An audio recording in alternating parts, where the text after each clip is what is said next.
The crisis of men and masculinity is the new big thing in social theory. Politicians are at a meltdown about what they see as male underachievement, even a sense of male alienation. I get to tell the truth. Policymakers are trying to work out the root causes, even looking to Netflix for answers. But so often, art, books and music get there first. There certainly has been a big change in gender dynamics over the last 25 years, but nobody summarised it better or more quickly than Beyonce. She's recognised as a singer, an actress, a kind of genius pop provocateur. But what isn't often appreciated is her role in not just anticipating, but laying out trends years, sometimes decades, before others cotton on to them. Let's take the issue of men and masculinity. It's only recently, with the work of people like Richard Reeves, that policymakers have really started to cotton on to the deep social roots behind the current crisis of confidence. This certainly impacts the economy, but also family formation. In their book, Promises I Can Keep, Catherine Eden and Maria Kefalis linked falling marriage rates to the rise of what they called unmarriageable men. It's an interesting concept, and one that was laid out years earlier by the Destiny's Child hit Bills, Bills, Bills. It came out in 1999 and the economy was changing. Lower income women just simply didn't need men in the way that through most of human history they had done. They could get jobs, careers, prospects, and what they wanted from a man was reliability.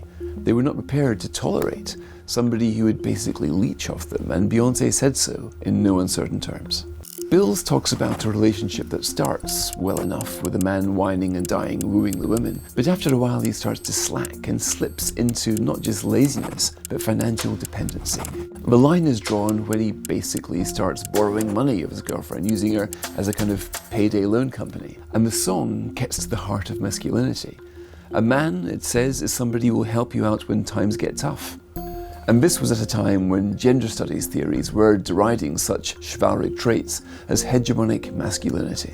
Beyonce was saying that these qualities aren't just welcome, but expected.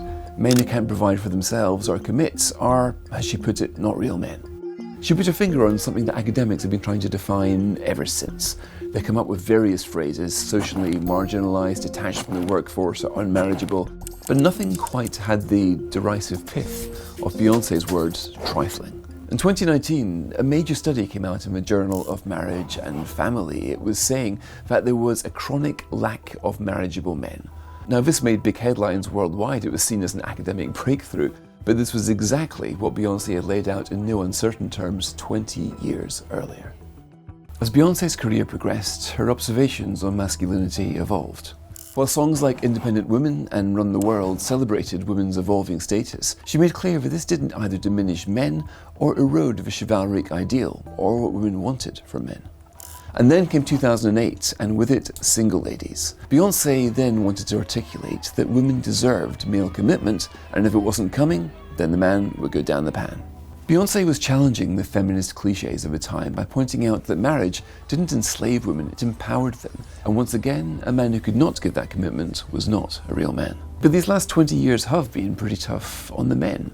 We've seen a dynamic where they're less likely to do well at school, way less likely to get into university, even likely to earn less in their 20s and their 30s. Now, if they felt judged by women at the same time for how much money they had, well, that would lead to a kind of discontent which also found its way through song. In 2005, Kanye West's Gold Digger denounced the idea of men being judged on purely materialistic terms. Then 5 years later, CeeLo Green came out with Forget You, a lament from a guy who basically believes that if he was richer, he would still be with his women.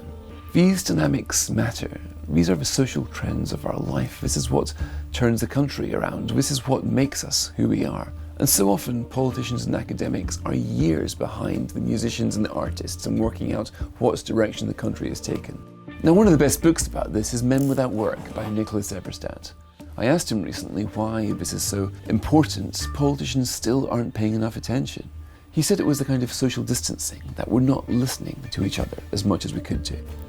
But maybe we've just been listening to the wrong people. Maybe the real answers have been on the dance floor all along.